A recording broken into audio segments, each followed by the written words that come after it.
Hi, Capricorn. Welcome to your January 2022 reading. Happy birthday to the January Capricorns. I know a couple of January Capricorns who are pretty terrific individuals, so I hope you guys are winning. We're going to do things a little bit different. I want to see what's going on in your energy before we really get into the astrology. We'll talk a little bit about it as we go through. But wow, starting January off with some pretty amazing energies, you guys. This is nice. So we have the Ten of Pentacles. We have the King of Swords, and we have the Page of Wands. Okay. Very interesting. I love that you start off with the Ten of Pentacles because that's just what Capricorn is. The Ten of Pentacles is that drive to always be your best, and the drive to always win, and the drive to succeed in everything that you do. I don't think I've ever seen a Capricorn. I'm sure that there probably are some out there because everybody's different in different ways, and moon signs count and rising signs count. But I've never seen like somebody with heavy Capricorn placements be lazy. Like I've never seen a lazy Capricorn. I really haven't. So,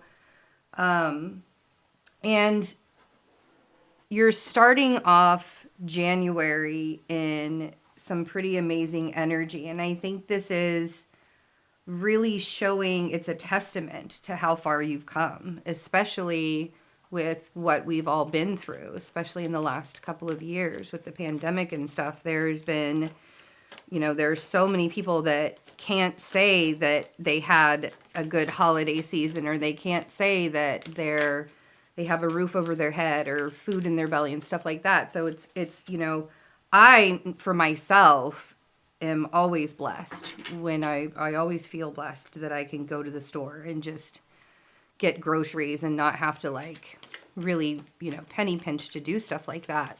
Sometimes it's more difficult than others, but like all in all, most, I know that I'm a blessed person. So it's wonderful to be able to see you guys in that kind of energy as we get into 2022. It's brings a lot of hope, right? Starting off the energy right.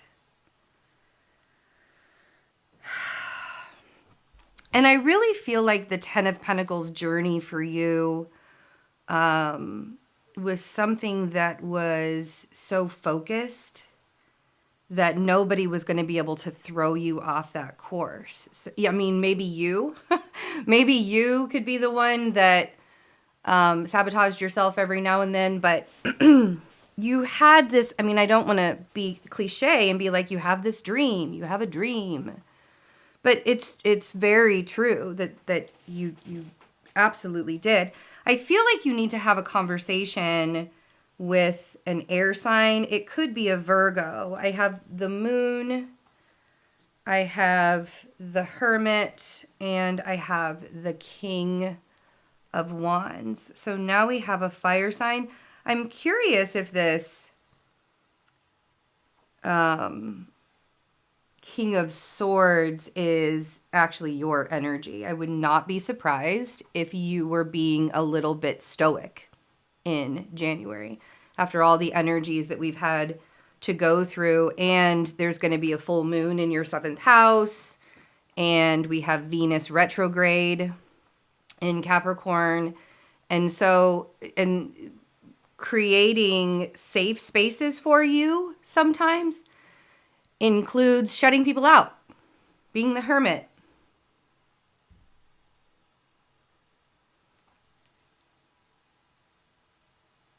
But I feel like there's a conversation that needs to be had with a fire sign, or a Virgo, could be a Cancer or Scorpio as well. But It's very interesting because having conversations during this time will be a little bit tricky. Mercury's going retrograde on the 17th, and will be retrograde in Aquarius and then come back into Capricorn before going direct on, I'm sorry, retrograde on the 14th, not the 17th, and then going back direct on February 3rd. So Mercury's going to be retrograde for half the month, and we are already in the pre-shadow period of that Mercury retrograde. So really watching the conversations that you're having and making sure that, because Venus retrograde is about taking responsibility for the relationships that we're in. And for you, it's about the relationship, it's the relationships can include relationship partners, relationships with money, relationships with career. For you guys, it's the relationship with yourself. And so being a hermit is probably going to feel more comfortable than being in the public eye. But while you're doing this 10 of Pentacles, the feeling of being safe, the feeling of, because it's very reminiscing. This Venus retrograde is going to be very reminiscing. And looking back at what you've had to go through and the things that you've had to do in order to get to where you are right now is very on brand for what is supposed to be happening. So if you can allow yourself, because sometimes that 10 of Pentacles is about looking at the perspective of things. You may have a goal to have more money down the road. You may have a goal to have a bigger house down the road. You may have a goal to have kids someday. You may have a goal to get married someday or buy a different car or whatever it is that your goal is. None of them are wrong. But we also have to remember that where we are right now was once our goal.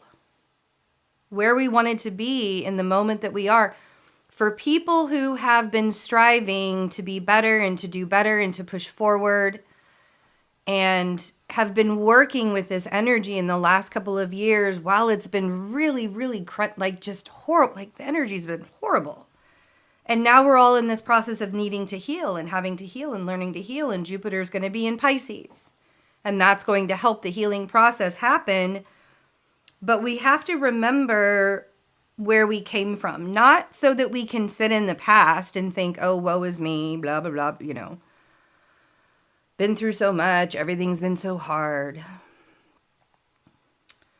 You're also going to have the North Node moving into Taurus, and that's going to be a focus for your creative process. That's going to be a focus for the heart center. That's going to be a focus for having children. If you are on a path of wanting to have children, the North Node in Taurus is going to provide a path for that as well. If you don't want to have children, then maybe you need to look at the kind of contraception that you're using or whatever, right? But things are shifting. We're moving into brand new energies. Jupiter's going to be in Pisces. The North Node is going to be in Taurus. We're moving away from where there was just a whole bunch of stuff swirling around and chaos and chaos and chaos and chaos and chaos to needing to watch our boundaries and being a little bit more grounded in the directions that we're going. And I think that January for you, allowing yourself to spend time with you and finding that relationship with yourself and making that relationship with yourself better, I think that that is going to help create so much more abundance and so much more because you can, when you find that relationship with yourself, it's easier to find ways to be happy every day. Because you're not expecting other things to make you happy. You're not expecting the outside world to make you happy. So, the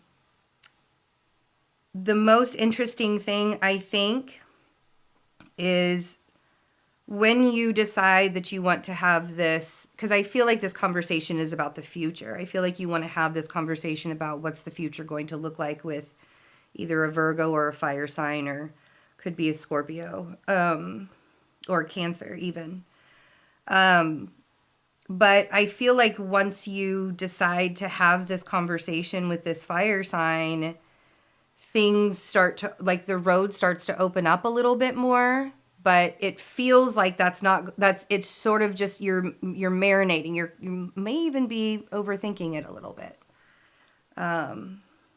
So yeah. All right, Capricorn. I hope you guys have had a wonderful holiday season. The extended will be available by becoming a member of the Love and Science channel. You can do that a couple of ways. All of the information is in the description box. Or you can go to Vimeo and get the extended there. We're going to chat about a little bit more of the astrology and clarify this more so that we can get you moving more on your journey. I Happy birthday to all the January Capricorns. I love you guys. Bye.